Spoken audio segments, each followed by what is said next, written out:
Remember back in 2020 when the world told you to stay home? Remember when flexible work arrangements were all the rave and the only people allowed outside were essential employees? A lot of time has passed since then. And now America says it's essential. You get your ass back in the office. That's right. Employers are hauling workers back into the cubicle by the cyber truckload. And while some of us knew this was coming, the reasons aren't what you might think. Was work from home just a flash in the pan during the pandemic, or was it all a fever dream that we're just waking up from? American workers are more productive than they've been in the last 30 years. So what's the real motivation behind corporations snipping the cord on the telecommuter? Working from home is not a new thing. It wasn't a new thing back in 2020, and when I think about it, every job I've had since about 2001 had some kind of telecommuting agreement. But during the pandemic, corporations were faced with a tough choice. Give up that control of seeing people every day in the office and knowing everything they did by letting people work remotely, or give up on having an operating business. In addition, the government was practically paying people to stay home and nobody wanted to work. The ball was really in the court of the employee, because for the first time in a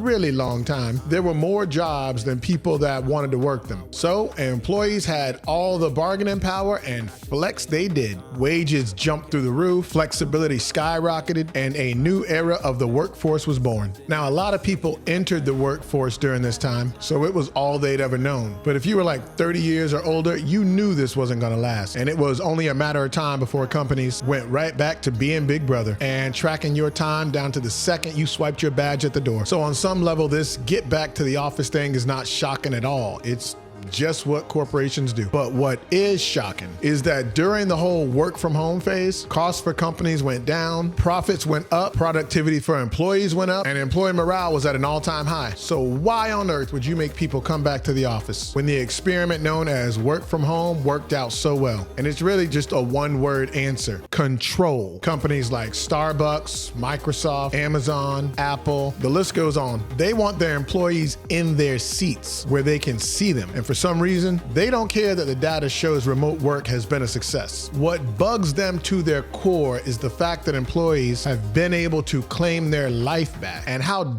dare they do that on our dollar? A recent poll by SurveyMonkey shows that remote employees do other things like chores around the house, run errands, are more involved in their children's activities. Hell, some even take naps. And maybe that last part sounds bad, but productivity hasn't suffered. Employees are doing more work than they did when they were in the office. Their work-life balance is actually balanced, and stress levels are way down. And it makes sense when you think about it, considering the average work commute in America is 1 hour round trip, and the distance between your bed and your laptop is 0 feet. Why would anyone be against working from home? Well, here are some of the other reasons they say work from home should end. Corporate real estate. While companies that were pretty lean in this area are definitely saving money with the work from home, some companies had either just built or were in the process of building new offices when the pandemic happened. And now they need to justify those costs. Another reason is this is just a precursor to layoffs. If you haven't noticed, this is about the season when companies start letting employees go. And if you can convince a worker to quit,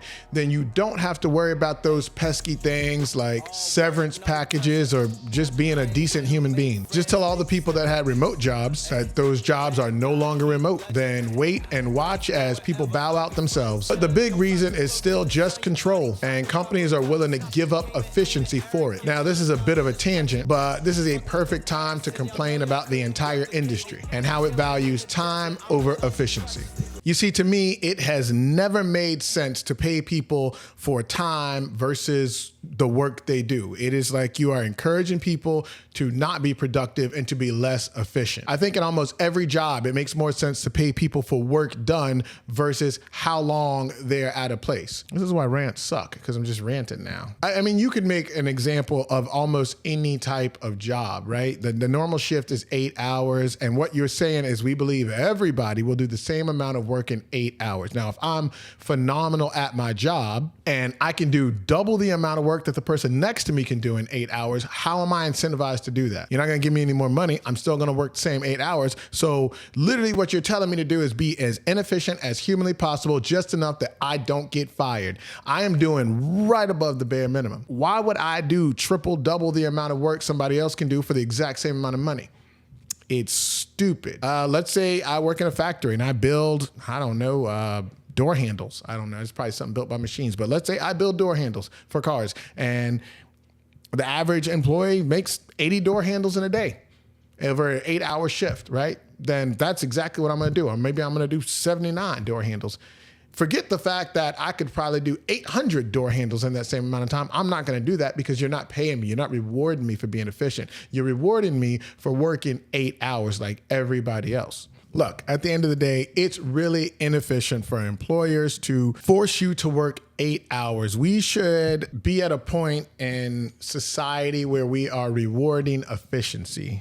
So stop treating everybody the same. If everybody has to work the same 8 hours, it's like I would love to finish my job early and be gone. So if someone else takes 8 hours to do a task, fine, they have 8 hours to do that task. But if it takes me an hour to do that task, I just claimed my 7 hours back. And this is the problem with work from home, right? Because what it's shown is that employees are capable of doing the same amount, not even the same amount, more work than they were doing prior to doing work from home, but also taking naps, watching TV, playing video, whatever they're doing. I mean, I feel like work from home is kind of proven that the hourly way of doing things is just archaic and stupid. It's stupid. Stop doing it. Nobody should work hourly.